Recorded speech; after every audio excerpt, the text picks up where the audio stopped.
Sir Bong, we cannot hear you.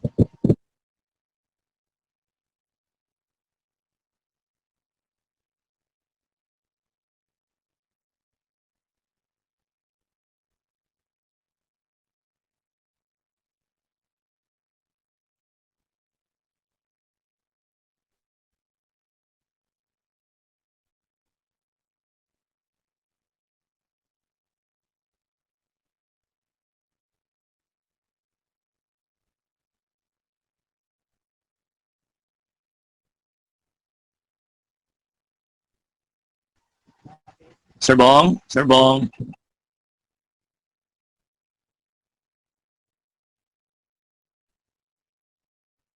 Hello, can you hear me?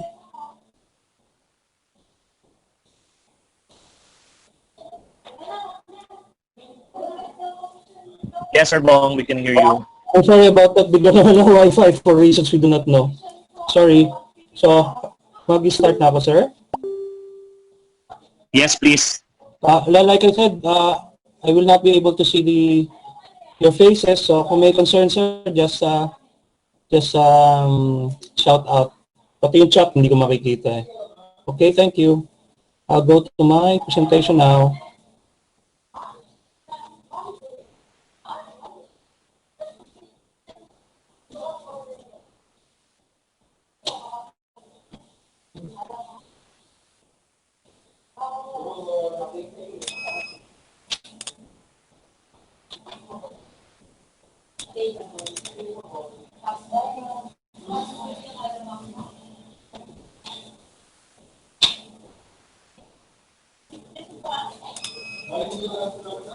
Nakikita na ho?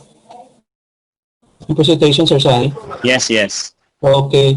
So, before I start, dagdag ko lang ng konti doon sa pinento ni Sir Sunny about entrepreneurship in HR. Ako ngayon, crisis regarding pandemic. Nung time kasi nga, naabutan ko pa yung when Ninoy Aquino was killed. I was working then. We lost our job because we're an export company. And our principals decided sa Malaysia na lang gagawin yung products namin. So I lost my job. Actually, my father was working, so hindi ko kailangan mag-work. Pero nahihiya ako sa parents ko. Yung tita-titahan ko was offering RTWs of women. So binentahan yung mga barkada ko. And my mother likes to go to Divisoria and she buys and sells stockings, female stockings. So nakumpleto yung ko. May damit na ako, may stocking ako. Kalalaki kong tao, nagbebenta ako. Para sa akin, gusto ko lang kumita ng pera to show that I can feed myself and do that. May pride ako. But the important thing is, I was willing to do that just to prove myself I can do it. So if you're motivated enough to do that, why not? Okay, so I'll go to my presentation proper now. As you know, good morning. In training, it's always good morning because that's the freshest time of the day. And just to manage the expectations, the stress management I will discuss is not the stress management that you will probably implement in your company immediately, because ang i-discuss ko the stress that will happen to you. So, ano yung kailangan mong gawin for yourself first? Siyempre, we start with ourselves first. Okay. So, kaya yung, if you can see the screen, ito yung invite natin. Ang counterpoint ko dyan, which is a more positive level, is that keeping calm during a pandemic. Nakikita niyo po yung screen, yung red? Hello? Yes po. Okay, thank you. So part 1, there are 2 parts. It's about keeping calm. So, if you can see the screen, Fear Factor. It's a famous TV show na nilalagay yung mga sumasali sa isang fearing situation. So, I would like to compare that with what's happening now. But, what are we afraid of other than COVID? So, yan is a funny situation na mouse, pero hindi yung real mouse. Ito naman, a caricature also, ito naman totoong mouse, pero lalaki naman natatakot. So the question is, bakit ba tayo natatakot sa daga? Yung mas malaki tayo sa daga eh. Ang daga pa nga mas natatakot sa atin. Okay. So we have a fear for that. Pero ito yung fear na alam natin. If you can see in the screen, it's the COVID-19. But there's another fear. Fear of money or the lack of it because of the COVID-19. So, the question is, sapat ba yung pera nyo just to live off for all your expenses? That's the fear you have. Feeding not only yourself, but probably your family. So where does fear come from?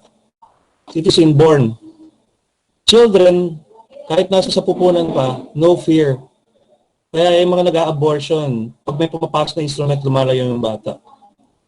O yung init. Pag nakakaramdam ang bata ng init, lumalayo yun. Hindi mo kailangan turuan yun, inborn yun. And if you see the classical psychological experiment, yung bata nilagay sa pinapatong sa glass. Half of the glass was solid. Pero half of the glass, parang pababa na, yung parang depth siya, palalim, hindi pumupunta yung bata doon. So hindi kailangan turuan ang bata na pumunta sa isang lugar na nakakatakot. So experience. So for example, first time natin pupunta sa dentist, hindi natin alam mangyayari. Yung pala bubunutan tayo ng ngipin. Or for some, even kahit yung pinapastahan, ayaw nila, nangingilo sila doon. So after that, may fear. Ako, ayaw ko nang pumunta sa dentista. Yun, may mga ganun. The other fear is how perceive a situation kahit hindi pa nangyayari sa atin. Because either napanood natin or nakwento na sa atin. So tuloy na natatakot tayo doon.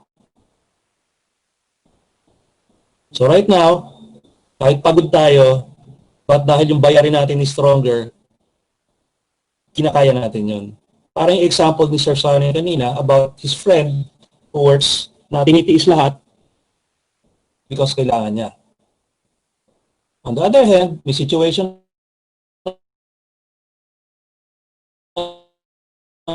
naman, medyo stop muna tayo. But in a recent survey by SWS na ang Pinoy daw nakaranas ng stress, I think that's rather obvious for everyone. Not only for Filipinos, but basically most people around the world. Okay. So, what is stress? According to Walter Cannon, a psychologist in the early 1900s, it's an ongoing transaction between an individual and a demanding situation. It's called stressors. Okay. So, yun muna ginamit yung word stressors. Okay. So, how is it defined further? It's a stimuli that overloads our ability to adjust. It's a situation that places demands on an individual that exceeds resources and any life event that requires significant life adjustments, whether negative or positive, is a stressor. So, just take a look first at nature and reality. Biological.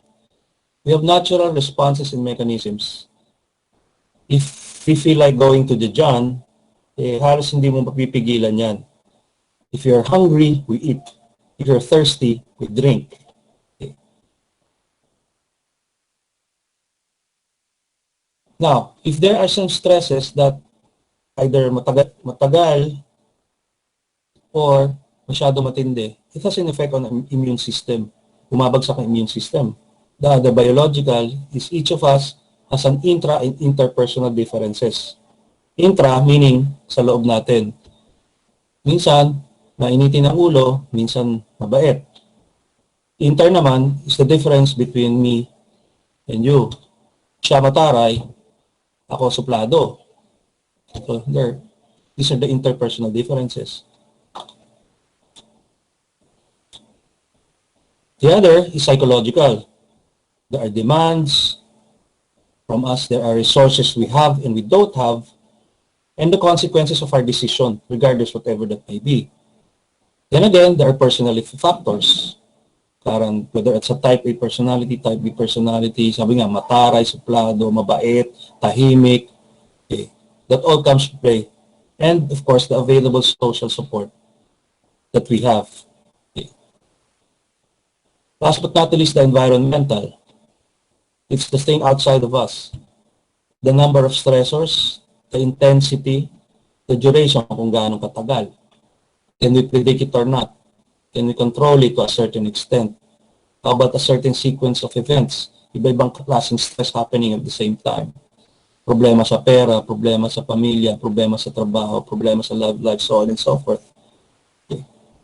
And then cultural factors that teach us how to respond. Sabi nga nila, Filipinos are very resilient. Nung huling Yolanda, may disaster na, nakangiti pa rin. Okay. Others naman, for example, sa United States, nung Katrina, may mga nagsusuicide ba, and they can take it. Because ganun ang culture nila eh. So ito, yung traffic, problema natin yan nung COVID, pre-COVID rather. Pero, ngayon walang traffic, dati ang problema walang sasakyan. Buti na lang, GCQ, may sasakyan na. Okay. So according to Canon, there are two types of stressors. Negative stress, which is called distress. Can everybody say distress? Hello, can everybody say distress? Someone say distress? Distress. Stress. Thank you. So ito, situation, si nanay, sinisermonan si anak. Sino na stress? Yung anak o yung nanay? Kapare sila? Nanay. Nanay. Okay. Si nanay dahil kayo siguro yun. Pero nung bata kayo na-stress. Pero meron pa isa na-stress ka na wala sa eksena, si tatay. Dahil si anak magsusumbong kay tatay, si Mrs. magsusumbong kay hubby. Hindi tuloy niya malaman kung sino kakampihan niya. Di ba? So kung may negative, merong Positive. positive. And Walter Cannon calls it eustress. Pakiulit po. Eustress. Okay. Eustress. Eustress. Eustress. Okay. So, having fun at videoke, kahit sintonado, positive stress. Kung nakikita niyo yung nakaupo doon sa malapit sa payong, inuuntog na yung ulo dahil sintonado na yung singer. Pero ayaw niya umalis. Dahil nag-enjoy siya sa pagiging sintonado. Ganon. Masokista eh. So, enjoyment, positive stress pa rin doon. Okay. So, Suzanne Kubasa from the University of Chicago wrote a book together with Mr. Madidi, and she has some helpful tips for us regarding stress. First of all, which you saw all earlier, is social support. Sa Pilipino, walang problema yan. Tatay, nanay, kapatid, asawa, anak, kabarkada, tito, tita, ninong, ninang, ate, kuya, na hindi mo talaga naman ate, kuya, kasama mo sa trabaho. BFF nyo. Those are all the social support. So hindi natin problema yan. Something even distant, a religion, or inspire mo yung sarili mo dahil you want to reach certain levels. Gusto mo magkaroon ng MBA, PhD, you want to get honors, you want to get awards. Those are all forms of inspiration. Something you look forward to. Next, once you have social support, inspiration, you need to commit yourself na kailangan you have to do something about your stressful situation. You need to control what you can control. Okay? And, of course, there will be hurdles. Kailangan mo i-challenge mo yung sarili mo na hindi po sa or ng hurdle, give up ka na. No, it doesn't stop there. It's a continuous cycle. If I may add, no poison can kill a positive thinker, and no medicine can save a negative thinker. A negative thinker sees a difficulty in every opportunity. A positive thinker sees an opportunity in every difficulty. Let us not be a negatron. Let us be an optimist prime. So it's a choice that you can make. So, that was about stress. So what about anxiety? What is anxiety all about? So it's a normal emotion. It's our brain's way of reacting to stress. So dapat may stress muna bago mapunta sa anxiety. Okay. And alerts us to some danger. It's okay to feel anxious sometimes. For example, if you see a snake, may stress na magkakaroon pa ng anxiety. Natural yun because you feel danger. Or isang isang aso na tumatahol sa'yo, nakitang-kita mo na yung fangs, lalo na kung tumatakbo papunta sa'yo. Okay. Magiging anxious ka na. However, if it's frequent, it's continuous, it's overwhelming, and if it's too much already, it may bring problems to you at school, work relations, with family and friends. Here are some common symptoms. Nagkakaroon ng panic attack, nagkakaroon ng fear, uneasiness, feeling of doom, mag-end of the world na dahil sa COVID. Nung time na 9/11, end of the world na daw dahil nahulog yung Twin Towers. Nung North Korea naman nag-launch ang missiles, end of the world na. Laging end of the world, hindi natatapos ang end of the world. Kahit yung Mayan calendar, nadamay sa end of the world. Then you cannot sleep. Okay.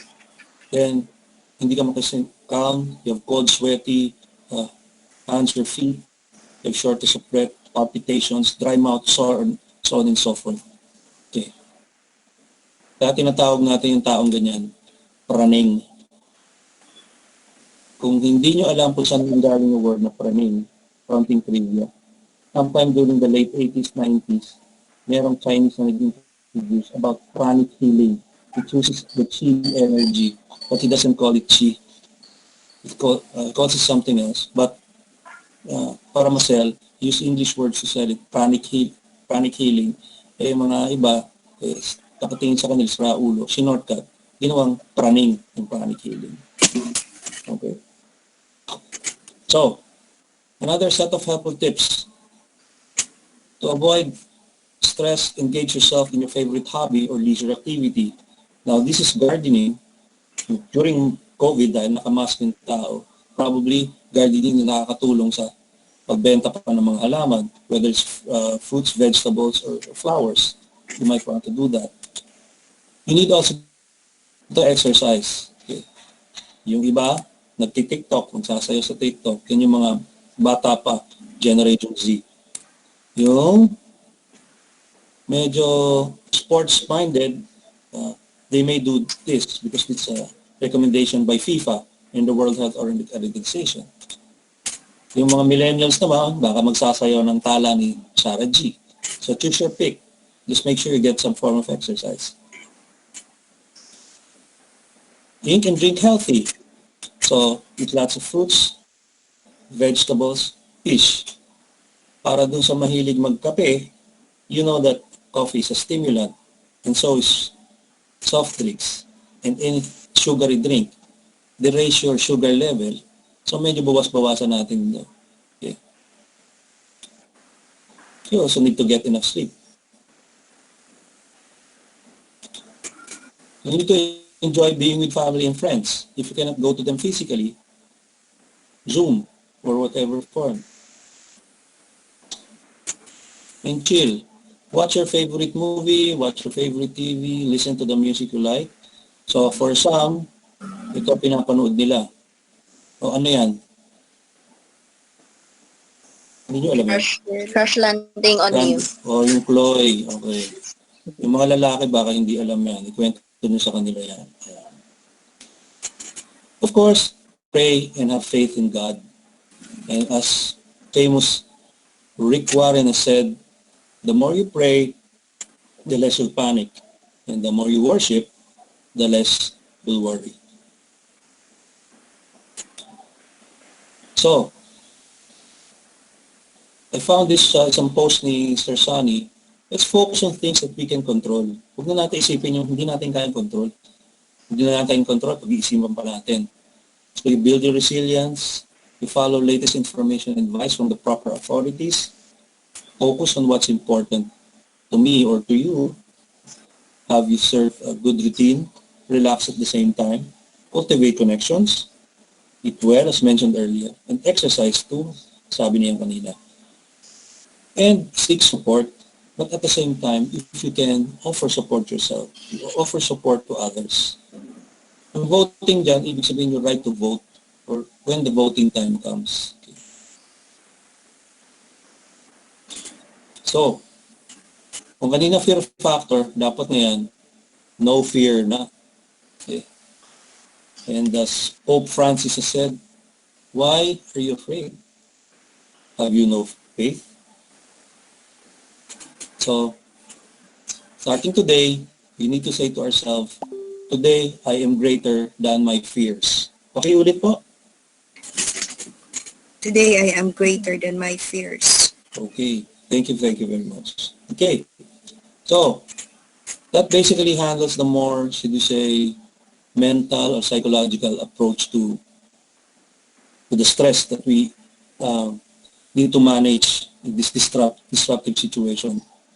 But there's also another thing that stresses people, okay? Statistics. Okay? Uh, Konting deviation lang, there's a joke for people who take psychology or behavioral science. Kumuha sila ng ganong course para maka-avoid ng math. Only to find out the statistics. Okay, so this is my part 2, statistics and actually reduce your stress. Okay, and I'll explain why. Statistics actually is in your favor as far as this COVID pandemic is concerned. And I'll explain, as I said. So baka mamaya, puro bias reporting ang nakikita natin, puro negative ang balita. Okay. Lalo na pag tumataas na yung cases, sumasakit na yung ulo natin. Okay. And nagkaka-create tuloy ng stress, ng fear, ng anxiety sa atin. So, I have data, very fresh. It's as of today. So it's just in, sino yan? Ay, hindi na po yung joke. Justin Bieber. Justin Bieber. Yun. Okay. So, just to give you an idea, as of the last census, the Philippine population was 100,900,000. NCR is 12.9. Yes, Sir Shani? Sir Shani, you were saying? Okay, let me continue. Provinces is 88 million. Okay. So, what if yung cases is 173,774 today? Happens, so of course, sa buong Philippines yan. Ilang percent yan? Statistics tell you it's only 0.172%. What if all the cases happen in the provinces? That's just 0.197%. And what if all the cases happened in NCR, dito sa atin? That's only 1.347%. Wala pang 2%. Wala pang 2%. So natatakot tayo sa less than 2%. Okay. Ay, lampas na yung cases. Less than 2%. Wala pang 1.5 eh. Assuming all of them happened in NCR. Pero you all know it did not. From Batanes to Coloyan. Okay. Okay. Deaths. It's even more scarier. So, 2,795 deaths as of reported today. Ilang percent yan? That's only 0.003%. Assuming all the deaths happen in the provinces, that's only 0.003% also. Okay. I may have computation error there. I'll correct that later. Okay. NCR, 12.9, 0.022%. So mababa pa rin, wala pang 0.1% ang deaths. So pag tinignan mo sa pie chart ng Philippine perspective, linya lang siya. So kinakabahan tayo sa deaths sa cases, yung sa linyang yun. But the whole majority, yung blue, is fine kung tutuusin. Okay. So again, the statistics is working for you. Cases, sorry, hindi yan yung cases na yan. So why cases increase? First of all, nakakahawa. Obvious ba? Ang sipon nakakahawa, ang TB nakakahawa, ang HIV nakakahawa, ang COVID-19 nakakahawa, ang SARS nakakahawa. Tataas talaga cases. economy has to move. Kaya nag-GCQ. Hindi tayo pwedeng maging MCQ or ECQ for the longest time. Babagsak ang economy. Pati tayo, babagsak. Wala tayong pera individually. There are people who lack self-care, lack self-discipline, kaya nagkakahawaan. And again, statistics, exponential growth. So, I may need to explain a little bit what exponential growth is. A little story, there was an Indian king, or king in India, na nagpapalaya siya ng nakakulong. On the condition, may challenge ibibigay sa kanya, and dapat manalo yung challenger, matalo yung king. Okay. So, may isang intelligent na nakakulong, siya ay napili, and ang sinabi niya sa king, you give me a grain of rice, and we will use a chessboard, 8 by 8, so 64 squares in all. Dodoblehin natin ang butil ng rice.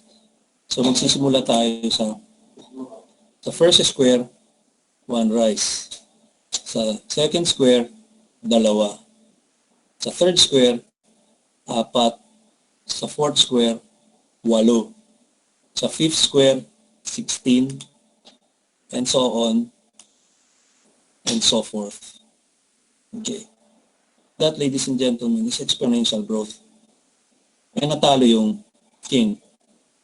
To put it in a mathematical perspective, sa first row pa lang aabot na ng 128. Sa second row, aabot na ng 32,768. Sa third row, 8 million na. Sa fourth row, 2G is actually 2 billion na. So nakakalahati pa lang tayo ng chessboard. It's even way beyond my counting ability. Yung 9E, masyado na malaki yung number. So, hindi lang natalo yung king sa pinalaya niyang kwan. Dahil sa dami ng bigas that he had to give away, his kingdom collapsed. So that's exponential growth for you. And that's also the same reason why cases is increasing. Not only in the Philippines, but everywhere. Okay.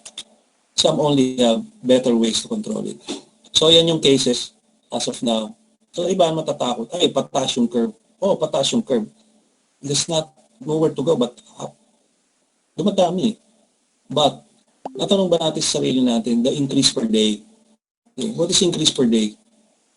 For example, dati 1, nag-increase sa 2, ilang percent yun? That's 100% or 1 over 1. So yung 2, nag-increase ng 3. So nagdagdagan yung 2 plus 1 is equal to 3. Ilang percent yun? 1 over 2 ang dagdag or 50% increase. Okay. And 3 to 4 is 33% increase. Pag kinumpute natin yan at tilatag natin, in average yan, in April, nung kasagsagan ng March and April, 7.3% ang increase from day to day ng cases. Nung May, bumaba. Dahil nga nag-ECQ, 2.9%. Nung June, 2.4%. Nung July, 2.8%. Dahil natutuloy yung control mechanism. Okay. It's not perfect, but it's relatively controlled. Tumaas lang tayo ngayong August. Because sabi nga ng mga health workers, we need some break. Okay. Yan nangyari yan. But, relatively speaking, it's not as high as April. In fact, it's parang less than half than April. So, tingnan natin. August 19, 7,000 active cases. Okay. Wow, tumataas nga yung total cases. Pero nakita ba natin yung, yan, if you can see it, mild cases, 91.4% of the total active cases. What is mild? May konting ubo, may konting sipon, may konting lagnat. But basically, home quarantine lang yan. Tapos, yung asymptomatic, 6.5%. Tapos, yung severe at saka yung critical, yung mga na hospital. Less, mababa lang yung percentage. So, natatakot tayo dun sa severe at critical, which is a very low percentage. Again, like I said, the statistics are in your favor. Deaths. Ladies and gentlemen, if I may say so, the person in the urn is my cousin. He's 80 years old, but malakas siya. He can walk by his own. He can do things on his own. But the problem is, he has a pacemaker. And he came from the United States. Bumiyahe siya noong March. So, lahat the statistical favor was not in his favor. So, ganoon ang mangyayari sa kanya. So, again, pag nakita natin yung chart on deaths, tumataas yung chart. Okay. Tumataas yung rate rather. Pataas eh. Siyempre, dumadagdag eh. But, if you compare the deaths versus the recoveries, yung recoveries, baka hindi nyo masyado makita, it's the light green line. So, pataas ng recoveries as you know it. Pero yung deaths as compared to it, relatively flat. That's why there's only less than 3,000 deaths since the statistics was started sometime in January, February of this year. Okay. So, ilang ba na? Wala pang 3,000. And the death rate similar to that, increased day per day. Dati, ang death rate increased na 8.1%. So dahil na control, naging 1.7%, and the lowest was June, on a day-to-day basis, 0.9% lang. Tumas ng July, tumas ng konti rin ng August. But relatively speaking, it's way, way lower than the April day-to-day rate increase.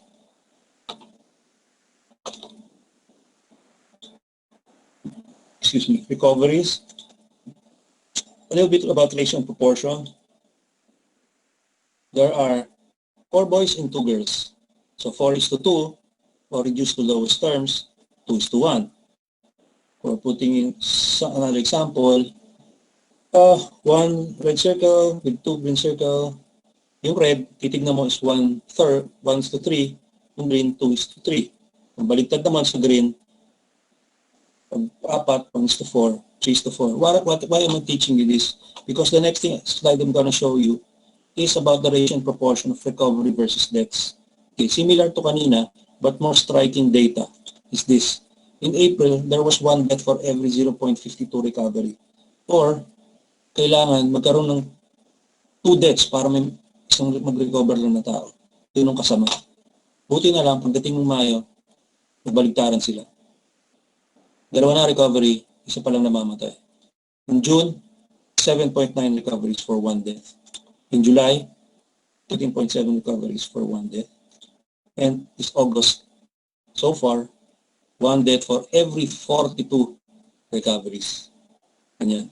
And I think we have to thank our frontliners for this. Not only nurses, doctors, pati mga orderly security guards, mga janitors, because they are able to control the deaths. And tumataas ang recoveries, mas maraming gumagaling. And tatanungin nyo, bakit nagkakaubusan ng hospital beds? Lagi natin nakikita may ina-announce. Okay? It's because ang data na pinapakita sa atin is nationwide. If you see, it's hovering between 50, 53, 42%. Ventilator pa nga, 28% lang nationwide. Pero pag kinumpare mo, pag na-NCR ang data, ang taas 70%, 71%, 71%, 71%, 81% ang occupancy rate. So it's a wrong time to be in Metro Manila as far as finding beds is concerned. Okay. So, ventilators, may konting laban pa. Wala pa sa kalahati. Available pa siya. So, in short, sa ibang probinsya, chances are, ma-accept ka ng hospital if you're sick. Okay. Case fatality rate, sorry, I don't have the August 19 data. August 10 lang available. This is the global standard set by WHO.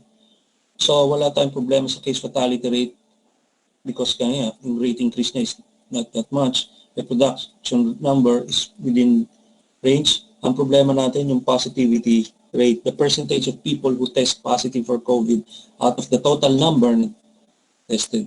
The standard should be 5% or lower. We are 9.9. Okay. Case doubling, we are good. 9.26 days, matagal. Okay. And mortality doubling time, mas matagal is 13.62 days.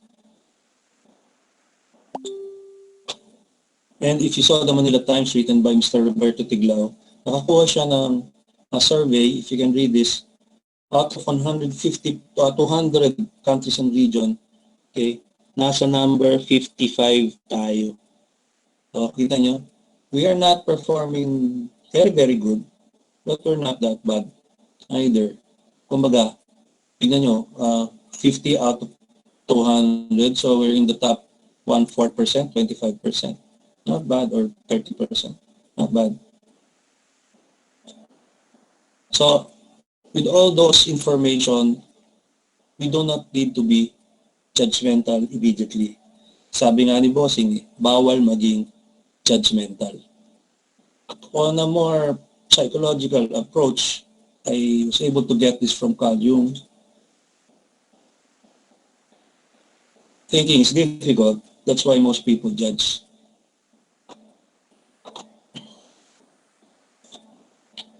So, we need to get data, which is easy.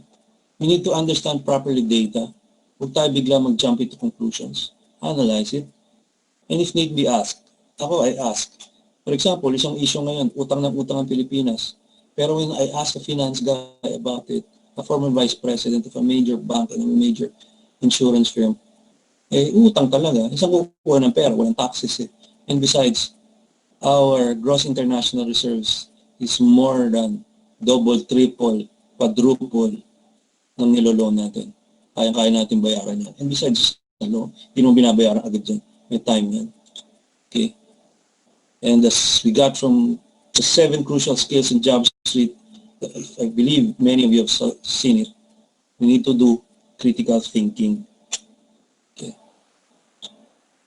So reminders, keep calm, keep distance, avoid touching your face, wash your hands. Okay. So, hindi lang sa basketball, kailangan laban Pilipinas. Tayong lahat, lalabanan natin ang COVID. So, are there any questions? I just have a few more slides, 2 I guess, pero I can entertain questions now if you have any. All right, people, feel free to ask. Hindi ko lang makikita sa chat room, ha? Just say the read the questions, Sir Sunny, kung kailangan. Yes, yes. Please unmute your mic and then pwedeng magtanong ng diretso kay Sir Bong. Let me check the chat box. Baka merong post ng question.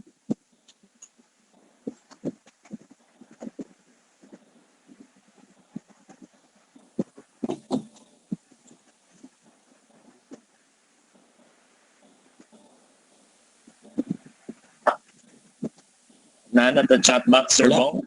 Mm-hmm. Wala na. O sige, I'll continue. These are 2 or 3 slides na lang. So, sabihin natin, we will survive. Can I hear you say that? 1, 2, 3. We will survive. Ayan. Next, we will say, you will survive. You will survive. Ituro mo dun sa kanan mo, nakatabi mo sa screen, you will survive. You will survive. Dun sa kaliwa naman, you will You will survive. survive. Yung nasa taas, you will survive. At yung nasa baba, you will survive. You will survive. Okay ba? Okay. Last but not least, Sir Bong, I may will question. survive. Yes. Anong question? Meron tayong chat-in question. Ang Sure. sabi ni John, at what point po kailangan ng magpatingin sa isang psychologist? Okay. First things first, hiwalay lang natin psychologist, psychiatrist, just for clear.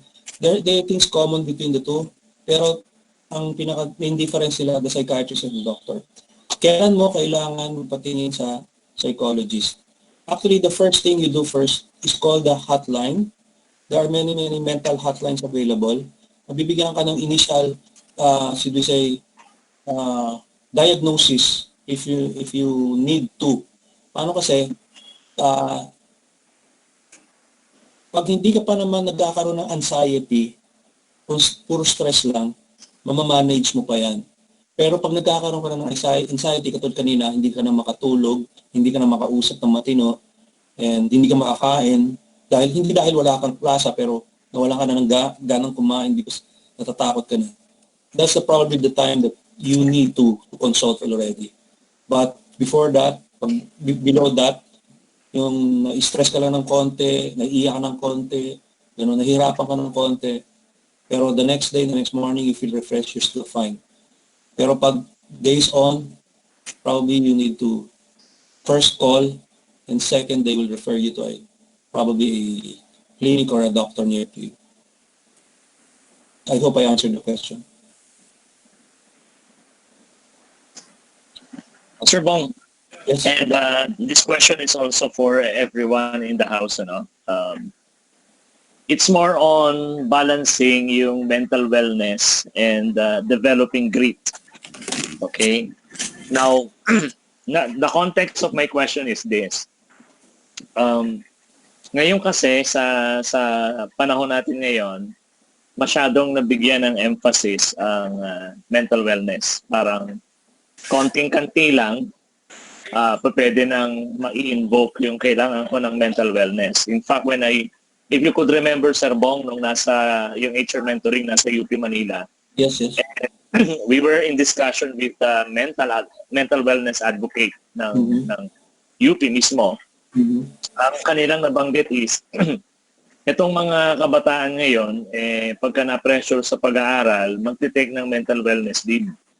Lalo na pagka, yung pukpukan na sa pag-complete ng requirements, tapos kakaroon pa ng exam. Okay? Now, comparing that doon sa nung hindi pa uso ang mental wellness, hindi pa ganun kadami yung options sa paghanap ng trabaho. Malabas talaga ang choice mo is basically wait, kaninong mic yung nakabukas. Magbukas ka na, i-ano mo na lang, ilagay mo. Miss Sharon, open yung microphone. And thank you. Alright, going back, it's comparing before, nung hindi pa ganun kadami yung options ng trabaho, and if you are being stressed out, being harassed, being humiliated, you will endure that and you will survive because you need a job. Okay? So, I'm not sure. Everybody can answer this, na hindi lang kami ni Sir Bong.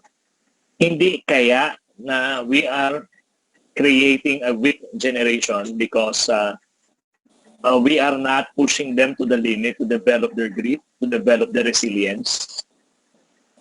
Yun yung question ko. Compared doon sa before, na pagkabatak na batak ka, wala nang pwedeng manakot sa iyo eh.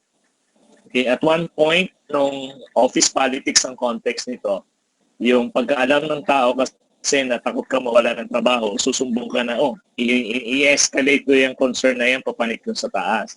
Yung bagong promote ako, ganyan ako eh, parang ayaw mong ma-brought up yung pangalan mo pagdating sa top management. But dumating yung point na ang position ko na lagi is, kung magsusumbong ka, samahan kita. Kung tatakutin mo, wala ka nang matatakot sa akin, pigang-piga na. Naubos na yung takot na pwede mong i-invoke sa akin. Samahan kita kung gusto mong manakot. Okay, so I guess that is my question. Are we not creating a weak generation because of too much emphasis on mental wellness?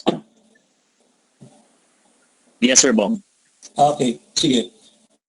To a certain degree, my answer is yes, because of how society is now dealing with itself, whether in education or capital punishments or things like that. But at the same time, I believe na there's a larger population, not only in the Philippines but around the world, na survivors na hindi yung konting problema lang bibigay na. Okay. So, each generation din kasi has its own peculiar characteristics. Kaya nga nalilabel baby boomers, Gen Z, Gen X, millennials, zillennials, whatever. Because they have their own strengths and weaknesses. At a certain point, kung ano yung weakness ng isa, mag-e-evolve sa magiging strength ng susunod na generation. So para sa akin, even if this generation or a certain generation becomes weak, there will be time magkakaroon ng generation which will see that as a weakness and still they'll tell to themselves, ayaw na namin ng ganito. It has been proven also in history. Bakit ba umalis yung mga Caucasians, white people, sabihin natin Caucasians from Europe and went to the United States or America? Because ayaw nila yung old system eh. They wanted to do something new. Bakit ba na-survive yung mga bubonic plague? Because na-find nila yung weakness and they find certain strengths. Bakit yung ibang mga kingdoms bumabagsak? Bakit yung ibang kingdoms nag-release? Because they work on a weakness and strength cycle. And we have been there before. So, kaya nga we will survive this. So, ganun lang yung point of view ko. Of course, others may have a different point of view. It's okay lang yun. Thank you, Sir Bong. Can we get reactions from our participants? Again, the same question, okay? Are we not creating a weak generation with too much emphasis on mental wellness?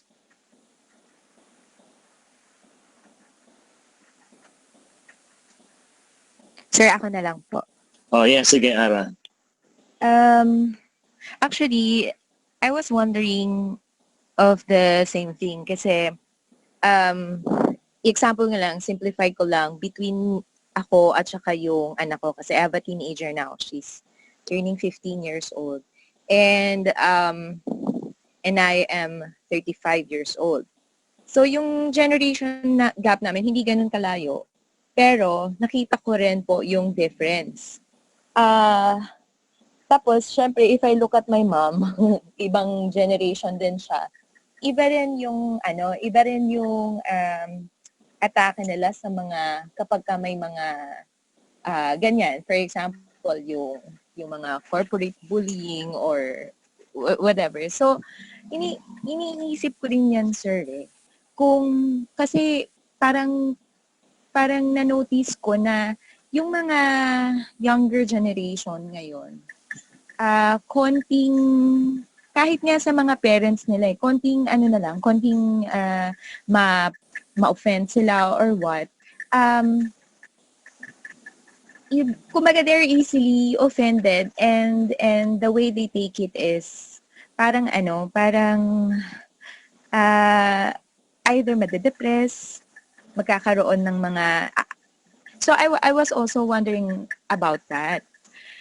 Ngayon, meron akong nabasa po na, at saka mga research din and articles na nabasa ko na they were saying na because yung generation ng nasa gitna, halimbawa, yun nga po, yung kino-quote na baby boomer, tapos come the Gen X.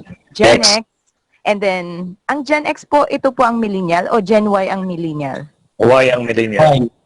Okay. So, from yung mga anak ng mga baby boomers daw po, na naka-experience ng makuha ka sa isang tingin, yung mga ganyan, yung between X and Y na yan, ayaw nilang mag-repeat yun sa kanilang mga anak na Gen Z.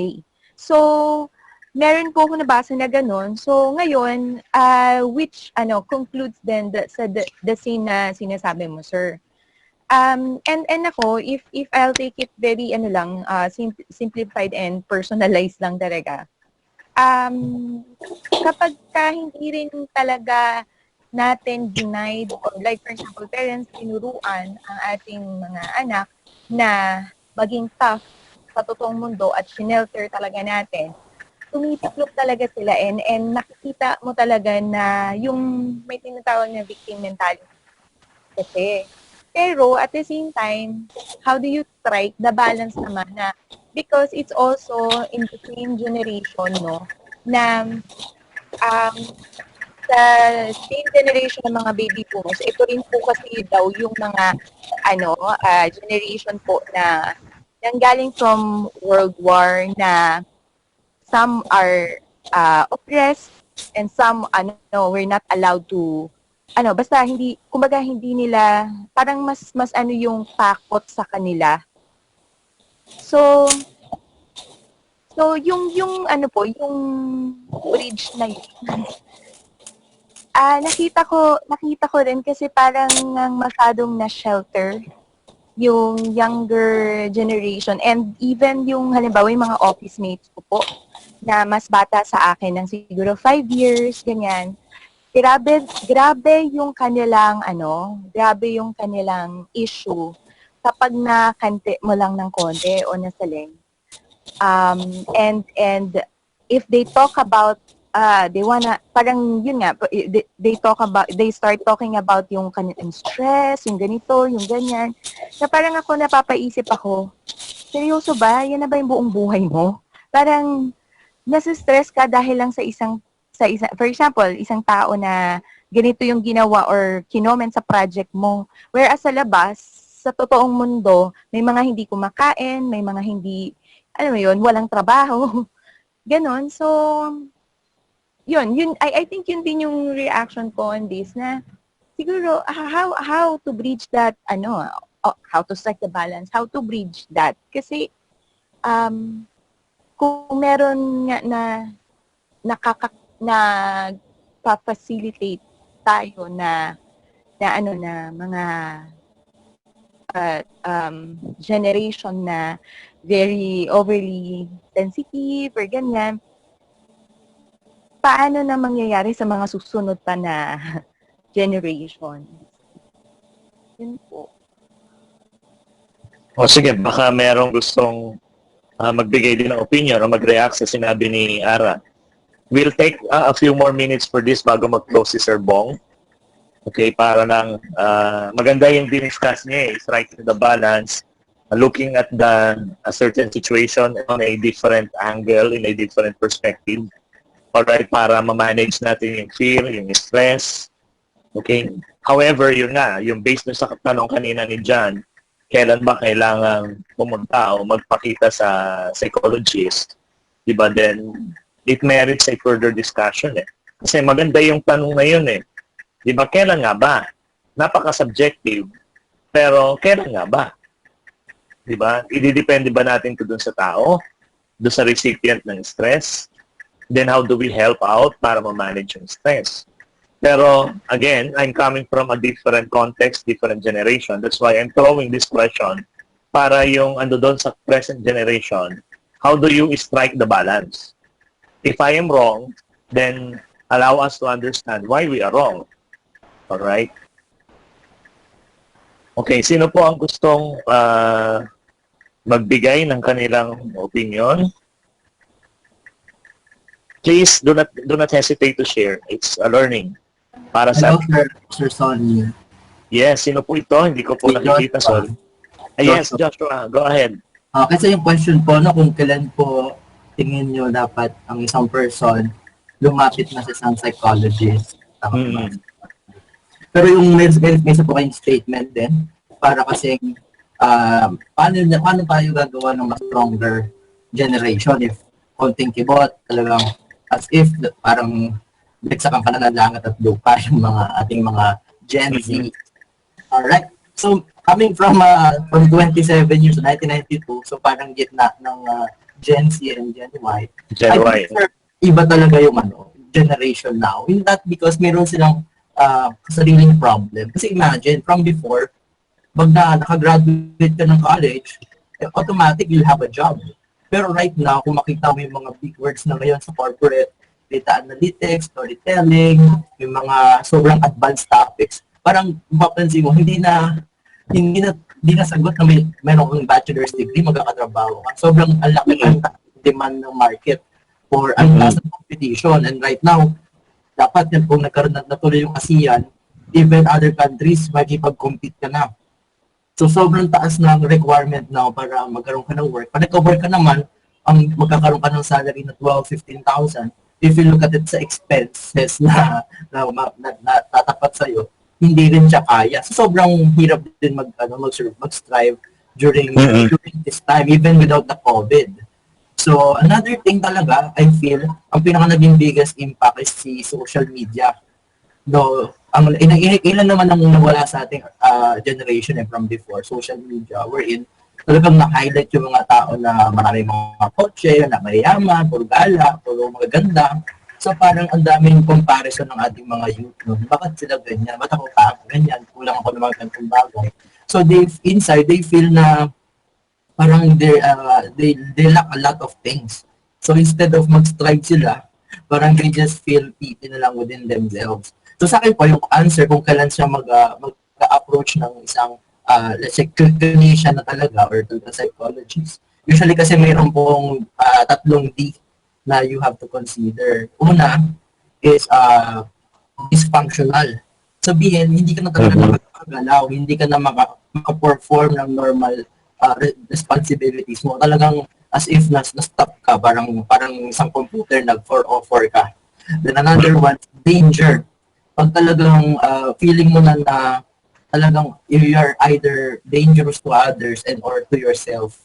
Then another is deviance. If you're doing things na talagang hindi na normal to a person.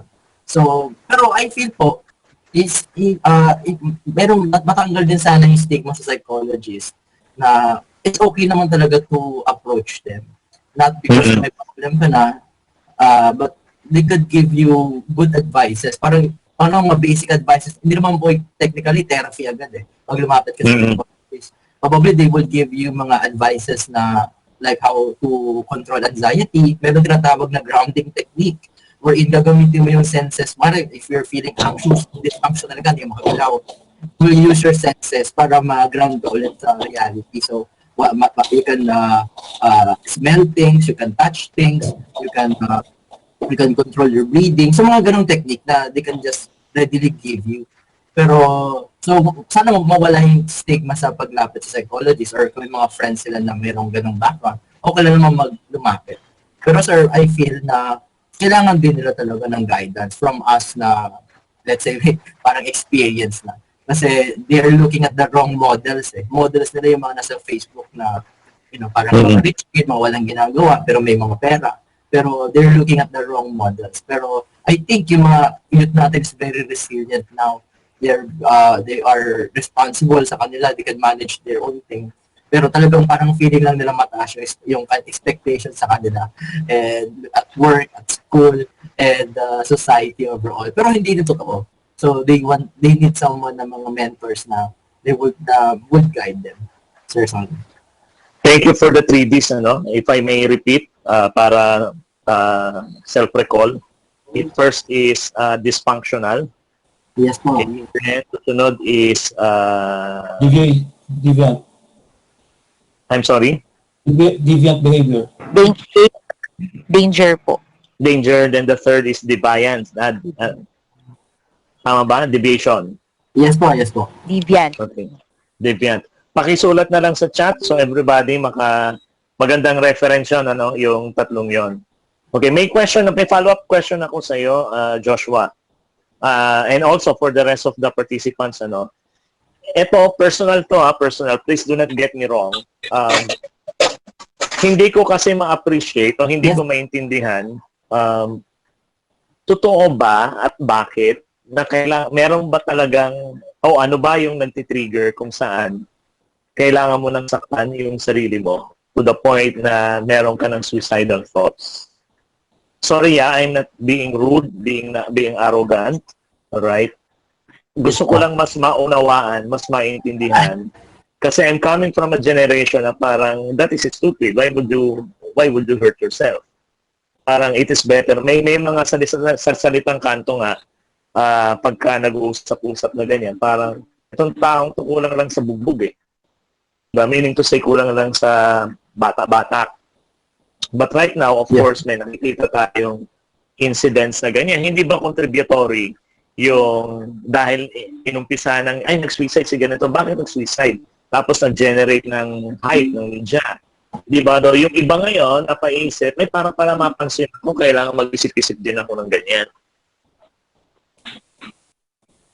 Okay. Any reaction, please? Hello, Sir Sonny. Yes. Go ahead, Joshua. I had a master's degree in psychology. More on IO. So if may mga people dito na sa group na clinical is better. Pero for ano po kasi pag if you are hurting yourself, minsan naman po talagang it's real. The mental sickness is real. Talagang you cannot imagine yung grief na they're feeling. Let's say, if your tendency not to hurt yourself, they can say that that person has depression already. Ang depression, imagine na at some point namatayan tayo. Nawala ka, Joshua. We cannot hear you, Joshua. You're still... So, we cannot hear you, Joshua. Nawala ka uli. Nawala ka uli, Joshua. But while waiting for Joshua, anybody who wants to react? Sir, ako po. May ano ko dun sa sinabi niyo sa talagang yung mga it's a, there's Okay, Joshua, can you hear us? Nawala ka, Joshua. We cannot hear you. yes po, sorry. Nawala you're po good yung na. internet, sir. Okay, continue. Ayun po. If you're hurting yourself na po, I think it's very terminal na. I think sa lahat ng mga disorder, it means you wanted an escape na. If talagang you're na-diagnose ka ng isang psychologist na having extreme na depression. So, yung may mga So, tao teka muna. na talaga, So, yung 3Ds, yes po. ano na to, bordering na siya sa depression? Hindi. Sir, yun po yung Minsan not necessarily. Not danger, necessarily. sir. Nandun siya sa danger. Okay. Hindi, para lang to, no? Hindi lang para sa akin, but also for everyone. So, yung 3Ds ang magiging pamantayan natin ngayon. If ever we would like to suggest or to initiate an intervention to somebody that is having a hard time. Tama ba ako ng intindi? Am I still online? Baka mamaya nagsasalita ako, wala na pala ako.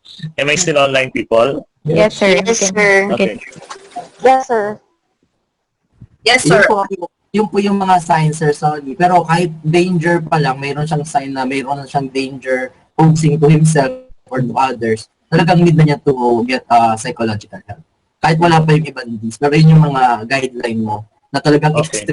extreme na kailangan mo talagang kumausap. Hindi lang siya like feeling mo lang. Talagang you need help na. Yung 3Ds po.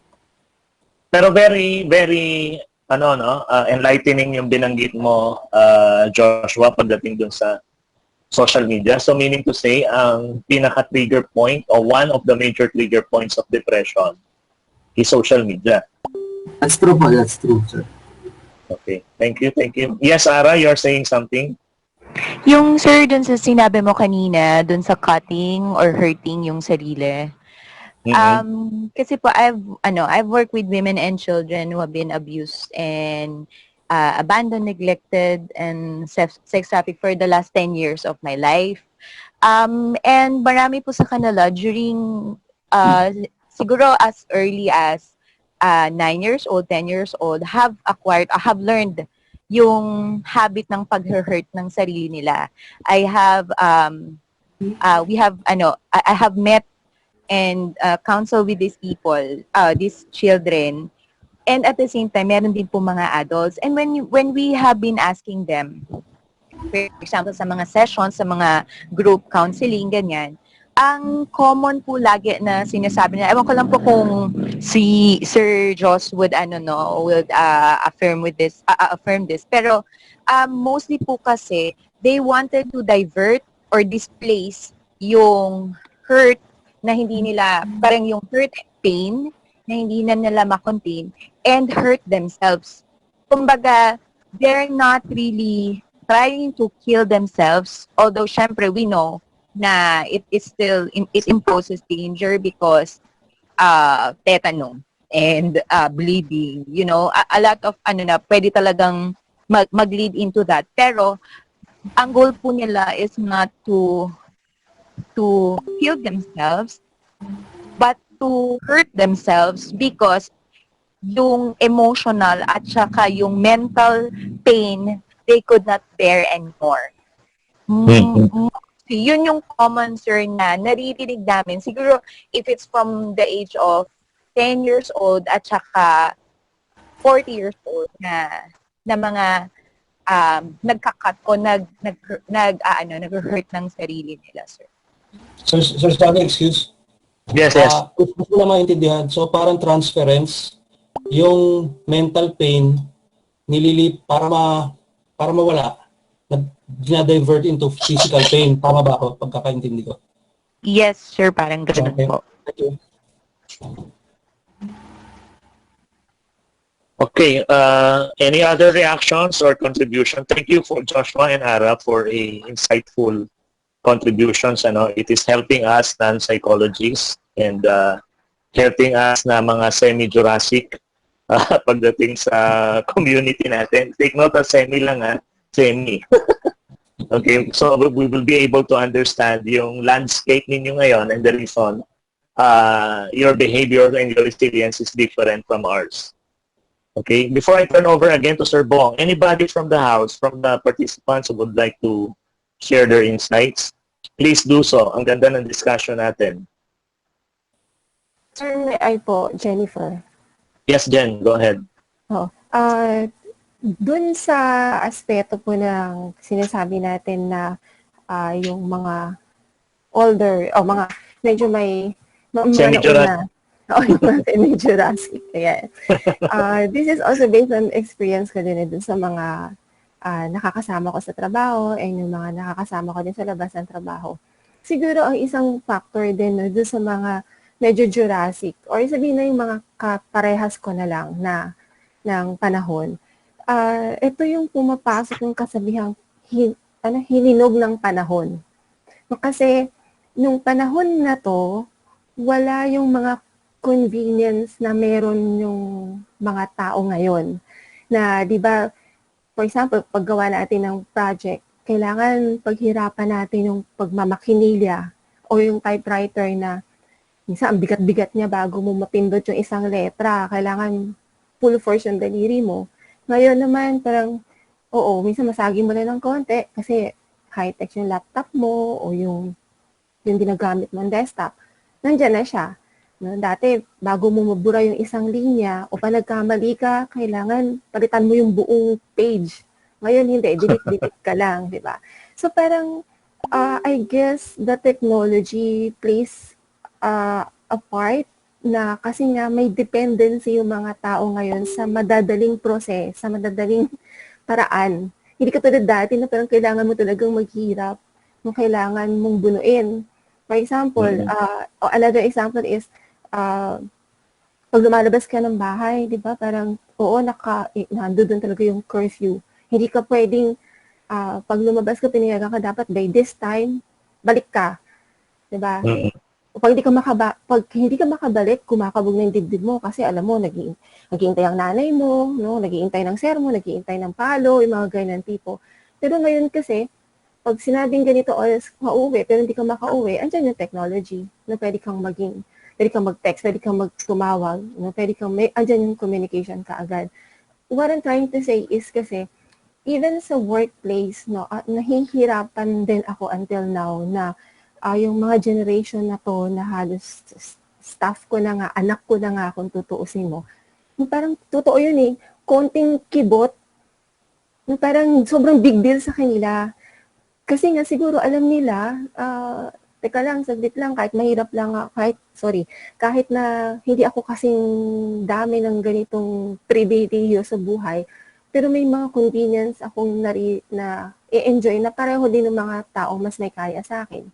Kaya parang, totoo yun, parang ang hirap mo ipaintindi sa kanila na paano na pagka hindi na pwedeng, pag wala ng platong makakainan, hindi ka ba makakakain sa dahon ng saging?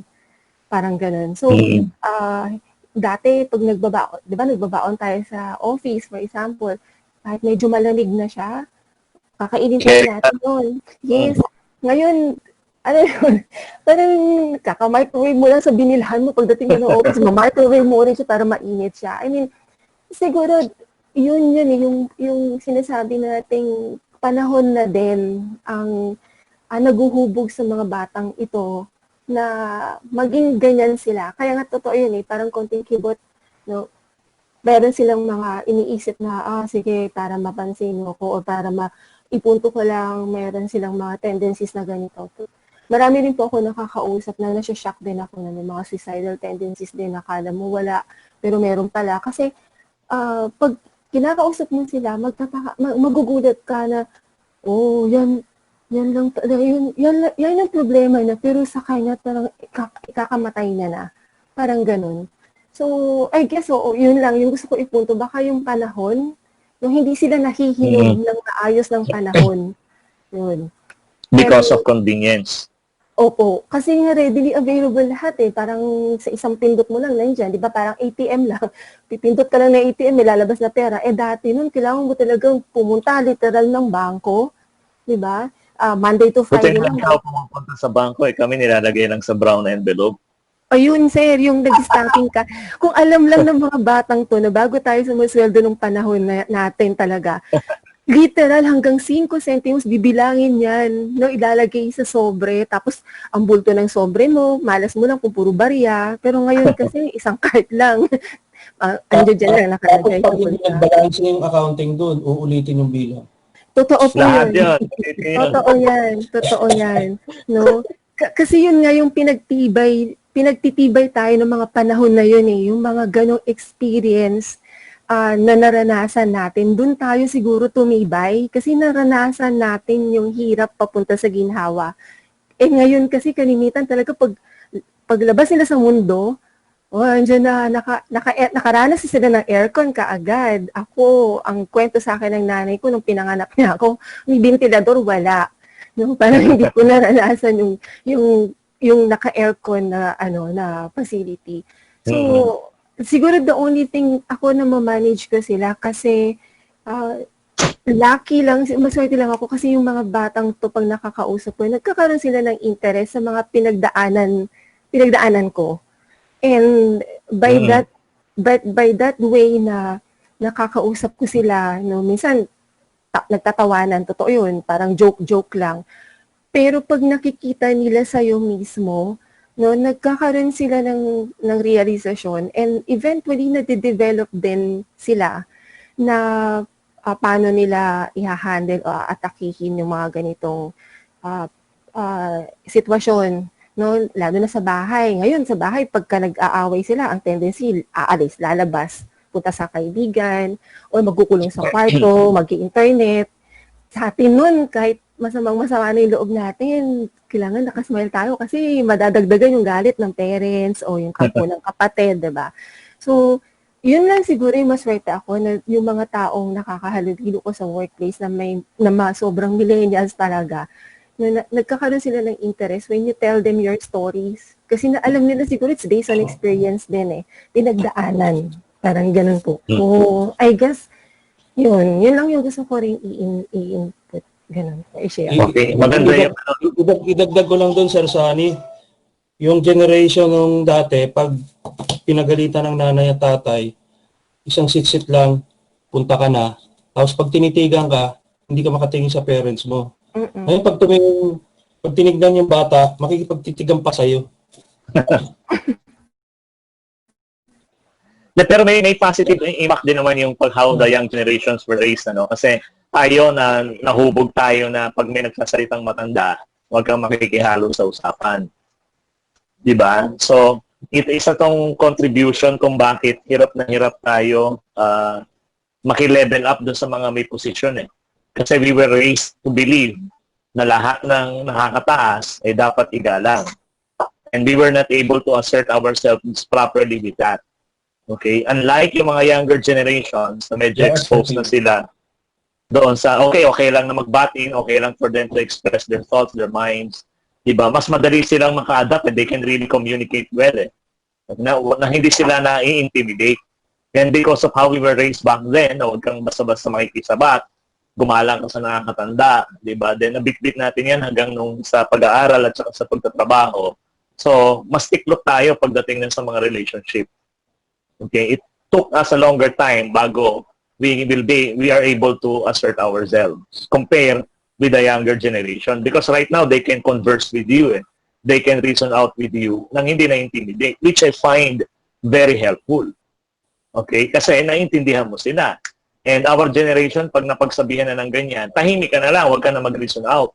Kundi lalong magagalit. Okay? Kaya minsan yung kulo natin nasa atin. Pero unlike right now, if you advise them, sige, speak your mind, and they will really speak their mind. And that isang magandang aspekto yon. But going back dun sa discussion, dadagdag ko lang sa sinabi ni Joshua kanina, social media, tapos dinagdag naman ngayon ni Jen is yung convenience. Okay? At least meron tayong dalawang areas, kung bakit mas maintindihan natin how the younger generation differs whenever they react on certain situation. Okay, one last sharing before Sir Bong will wrap up everything. So, can I share po, Sir Sunny? Sige, Sharon. So, basically, Teka muna, wait. Dalawa yung naka-open ng mic. Do you want to speak also, Samantha? Later na lang po. Okay, sorry. after Sharon, then Samantha, then Sir Bong. isama ko lang yun yung convenience and SOCMED. So basically, it was the technology that has given this generation yung ease of getting information readily available. So I can say na it is the technology that had created this generation. Yun po. From the typewriter to computer to yung social media, dati dyaryo lang, yung news, TV, radyo, ngayon over the internet. So basically, it was the technology that has created this generation. Yun lang po. Okay, thank you, Sharon. Ako, unang technology ko yung electronic typewriter. Okay, yung kusa na siyang lumilipat at umaandar-andar. Tapos ang susunod, yung WordStar. Yung WordStar, Lotus 1, 2, 3, 4, gano'n yun. Bago nag-Windows 3, ano po? Ma'am, ano muna? Ano ba yung unang Windows version nun? Yung lang, simpleng-simple lang yun eh. Microsoft Windows yata. Microsoft Windows, WordStar. Yeah, after Pero WordStar, yun na yung... nag-graphical na siya, di ba? Yung Windows 3 nga yan. Parang gano'n. Yung DOS pa nga, di po ba? MS-DOS. Okay, Dami nating bit na ng mga plastic discs na maliliit eh. Tapos naging high-tech yung makakapal na disc. Yes. Yun, kaya naging easily available na ang information sa internet, so they feel that they are the privileged ones and they understand everything kasi andyan na madali na naka-Google na Yun lang, hindi katulad sa atin noon. I think pupunta pa tayo ng National Library pag wala sa library natin. Di po ba? Para sa mga term papers natin. Yun po. Thank you. Samantha, yes?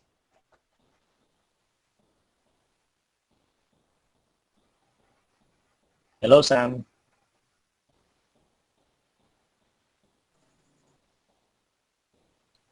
Wala si Sam. Samantha, we cannot hear you. Sir, si Miss Russell po yata. Meron siyang sa chat box. Okay, before we go to Miss Sam, sige Miss Razen. Hello, can you hear me? Yes. Yes, we can hear you. Okay po. Based dun sa sharing naman, sa akin naman, na experience, I have a co-manager na who is, we took last year an emotional intelligence test before attending a regional leadership training. And then, since I'm also the HR manager of that co-manager, so it was discussed to me yung situation ng isa kong co-manager wherein the results were really too low. I'm happy kasi sa akin I'm above. So, ang situation was that this person, we're of the same generation. We're both from Gen Y. So, she has a tendency to brush off her past bad situations in her life. So, ang said kaya that's why she got a low score because there's a tendency of derailment. So, derailment meaning, like sa train, pwede siyang ma-discourage, mawala doon sa riles. So, that's how it is. So, there's a possibility that she can be burned out because of all the bad situation happening with her. And sometimes, nag-snap siya and there's a tendency to be grumpy to her team members. So, it's scary. So, what we did is really to talk to her and make sure na, alam mo yun, hindi mo i-brush off yung mga past experiences mo. Because that will help you grow. and learn from that past experiences. Kasi kapag hindi mo siya dinil, mas mahirap i-deal yung mga present situations and conflicts within the organization. So, pag minsan may discussion kami, iiwasan niya ako. So, it's really hard for me. So, ako naman, napaka-upfront kong person. So, also as a friend. So, yun ang ginagamit kong edge para ma-discuss sa kanya yung mga burdens niya sa shoulders niya. So, yun, na-manage ko through talking. And so, what I also do, not also for myself, also to the other colleagues, I make sure na ini-educate namin ng emotional intelligence. So, just recently, we did fueling the brain with emotional intelligence. Kasi with a lot of stress and anxieties around, even me, ang hirap i-handle. Diba? Tapos you're working from home, you're dealing with an 8-year-old child who knows everything in the internet. Minsan magugulat ka na lang saan niya nalaman yun. And correct yung sinabi ni Sir Sunny na napaka-upfront or confident ng mga bata ngayon. They know everything. Kaya lang it's scary because they are really exposed to the social media. So I am guilty of that because I'm also busy working. So sa akin, napakaganda na tayo i-educate natin yung mga colleagues natin, yung mga anak natin on how to handle the anxieties, the stress, the social media, everything happening around. And also maganda rin siguro na we find time, lalo na this is a great time to educate them kasi nasa bahay yung mga parents. So mas nakakausap natin yung mga bata, yung mga anak natin. And we can, understand ano ba yung nangyayari sa kanila, di ba? So napaka-inspiring ng mga sharing ng other HR tips dito. So sa akin, napaka-importante ng grit, di ba? Kasi especially the children ngayon, parang napaka-low level talaga ng emotions nila. Ang dali nilang how to say this? Ang dali nilang mapikon or ma-derail kasi walang internet, bumagal ang internet, they cannot find what they want in the internet. So, napakahirap. So, dapat we have to educate them from saan tayo nanggaling na generation, kung paano tayo pinalaki ng mga magulang natin. I still believe the upbringing of the parents is really important. Kung ano yung magiging anak natin, whether dito sila sa generation na to na technology yung kumbaga yun yung ginagamit ngayon ng mga bata. So I think it's really yung future nila still sa parents. Yun lang po. Thank you, Raz. Nakabalik na si Sam. Na-disconnect si Sam kanina eh. Sam, are you ready? Hello po. Yes po. Alright.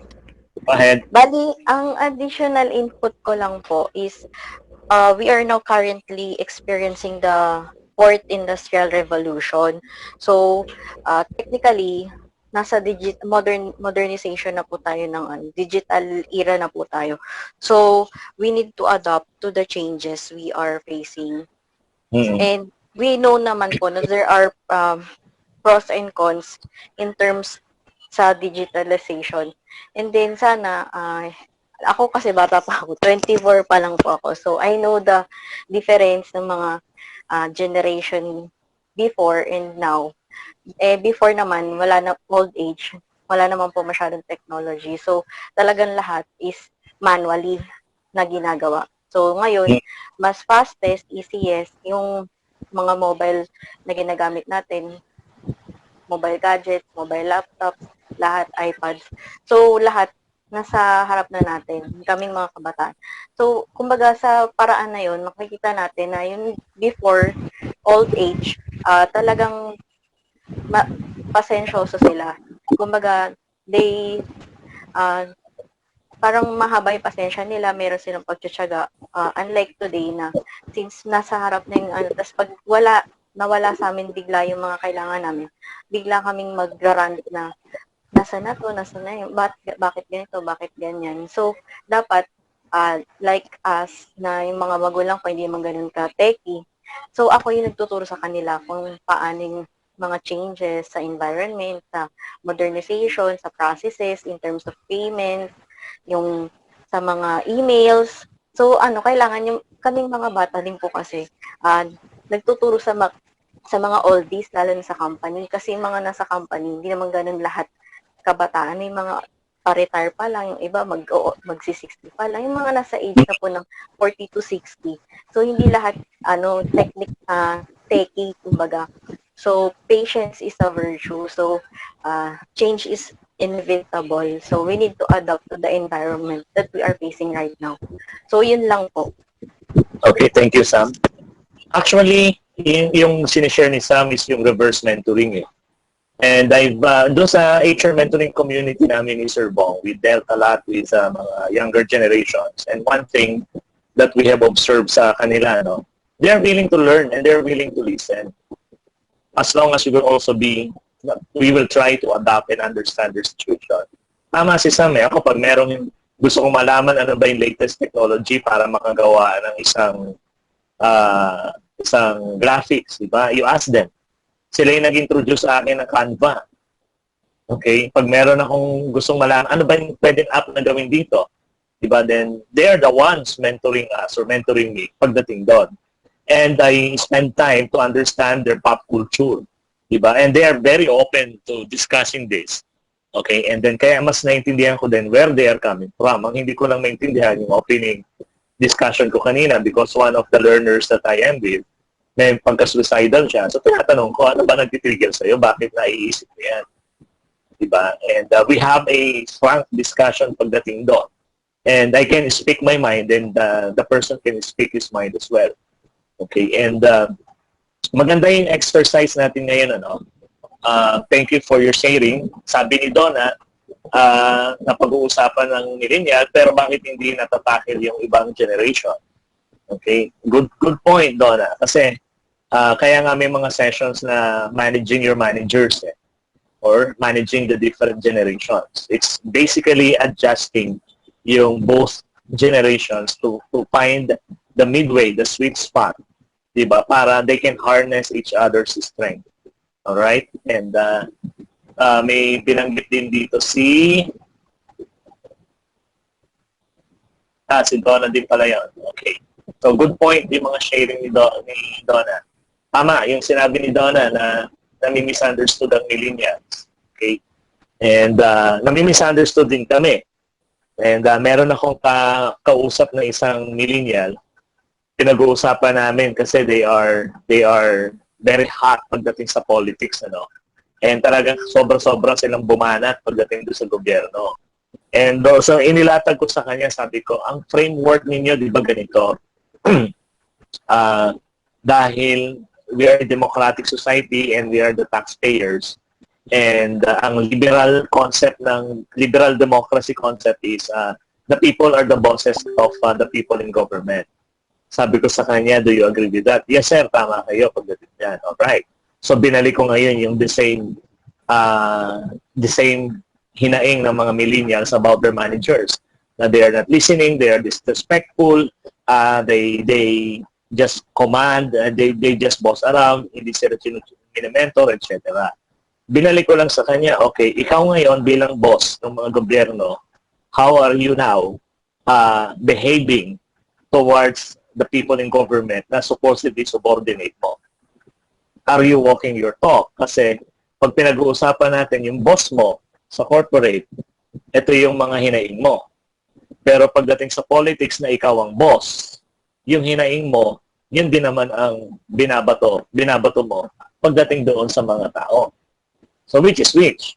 It was a healthy discussion. Kasi isa sa mga binato niya, ang leadership framework mo kasi, sir, more on family more on hierarchical Okay, sabi ko, yes, because sa Asian, mas i-appreciate ng isang leader kung may issue ka sa kanya, lapitan mo siya pag-usapan ninyong dalawa. Huwag mong i-call out kung meron ka namang opportunity to talk. Bakit mo i-broadcast sa buong mundo? That is disrespectful. Okay? Pero kung halimbawang ikaw pa i-reverse natin, gusto mo ba pagka meron kang lapses sa trabaho mo, broadcast ko sa buong mundo how inefficient you are, or do you want to be mentored properly? Okay? So again, meeting the halfway. Pero if I will be needing something na alam ko I do not have, I call them. I do not mind. In fact, nagpapa-organize pa ako ng session. Sabi ko, para sa mga semi-Jurassic ito, para maintindihan namin. And then, you do help us para maintindihan namin how to go about it. Again, it's the sweet spot of meeting halfway. Napag-usapan lang yung generation dito because, again, how do we manage the different stress? O yung mga determinants kung bakit nagre-react tayo. And the reason why we are discussing this is because of what we find a specific need on grit, the resilience na magtagal ang isang para ma-hone yung isang tao to the next leadership position.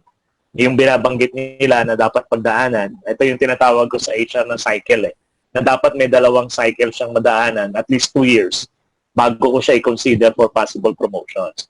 In that way, 2 beses niya nang inikutan, technical-wise, na-experience niya na lahat ng possible issues, and yung EQ-wise, ano yung mga behaviors, yung mga situations that would require emotional maturity to deal with the problem or the issue. All right? Okay, thank you very much again, people. So, Sir Bong? Yes, okay. The floor is yours.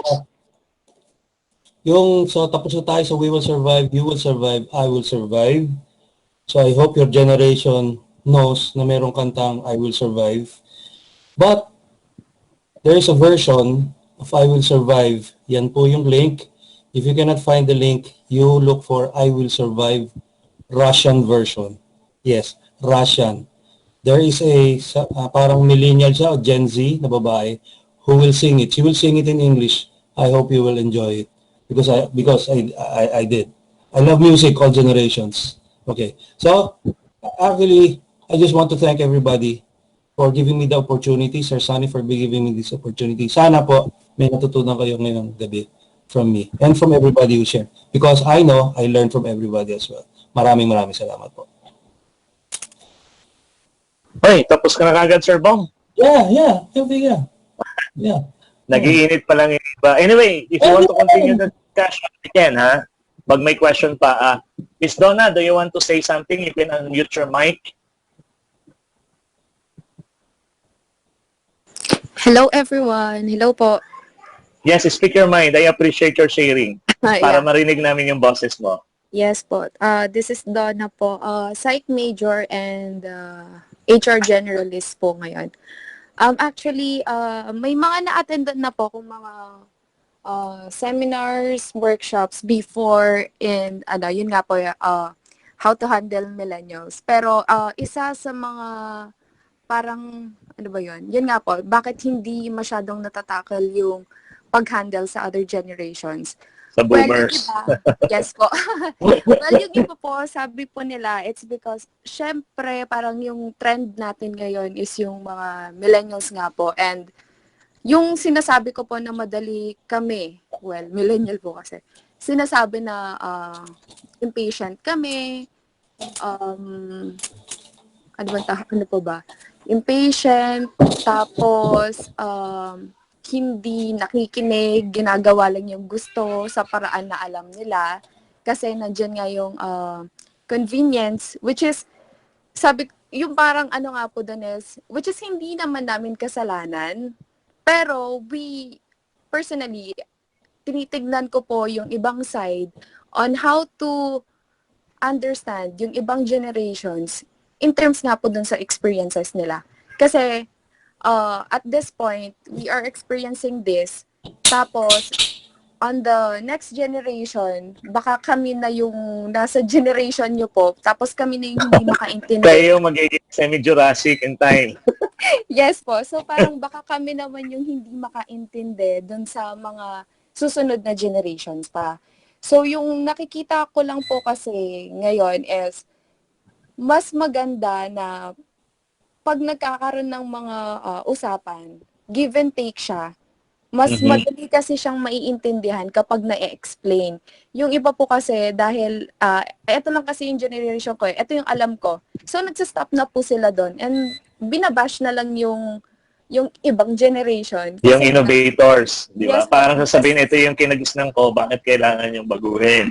Yes po, which is ganun din yung ginagawa ng millennials kasi sasabihin nila, ito yung alam namin ito na yung dinatnan namin, bakit namin kailangan aralin yun meron na ngang, may mga convenient ways na nga on how to do things, on how to find ways or andyan na, available na sila. So, yun lang po. Actually, kailangan lang talaga mag-meet halfway, intindihin palagi kung saan nanggagaling para mas makuha mo kung bakit siya nag-a-act ng ganito or bakit ganun siya magsalita, yung isang tao. Mutual courtesy. Opo.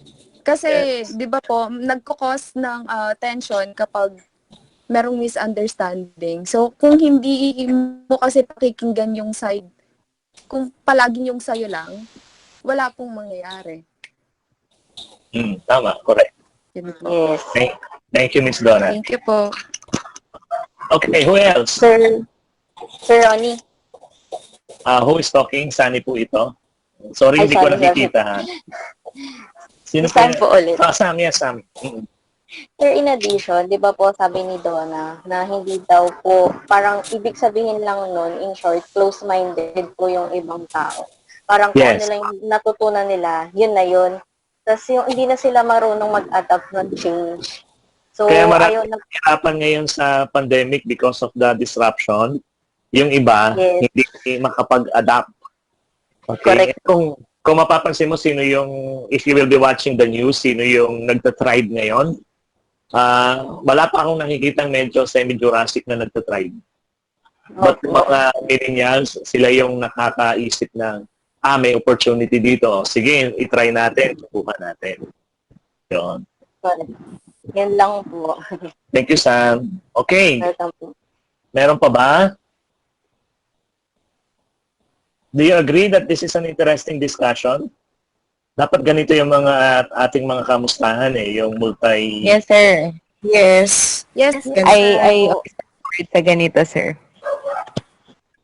Thank you, Sir Bong. Na-trigger kami sa discussion because of your presentation. Thank you. Tagal na kami magkasama ni Sir Bong when we started yung sa mentoring. Hindi lang sa stress management ang kanyang expertise, ano. Meron din siyang certification sa safety and security. Alright? And isa yon sa mga core competencies niya. And likewise, organically, mas adept din siya pagdating doon sa discipline management. Yung isa sa mga most visited articles ng blog ko ng website is written by Sir Bong. Ito yung How to Write Notice to Explain. Okay, sa kanya yun. And laging pumapangalawa yun of every day. Laging kung hindi number 2, number 3 yung article na yan, How to Write Notice to Explain. And si Sir Bong right now is connected with a company na nagmamanufacture ng sapatos. Okay, so if any of you na kailangan ninyo ng pang-uniform sa mga employee o sa mga estudyante, you can touch base with Sir Bong pagdating dito. Okay? Pahala na si Sir Bong sa atin kung magbibigay siya ng referral rate o yung referral rate gagawin niyang discount. Mabibigyan ko ng discount, walang problema. Okay, Ladies shoes. Ano, Sir Bong?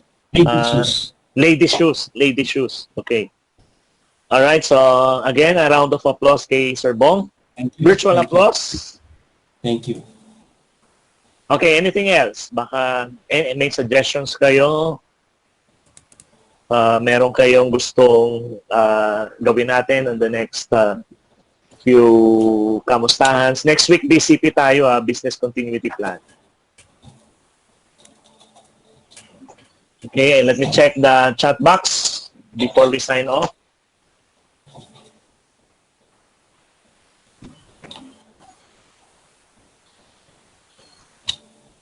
Okay, hindi ko mabasa ang chat box. Wait lang. Alright, wala nang masyadong concern. So, enjoy your dinner, guys. And we will be seeing you next Wednesday.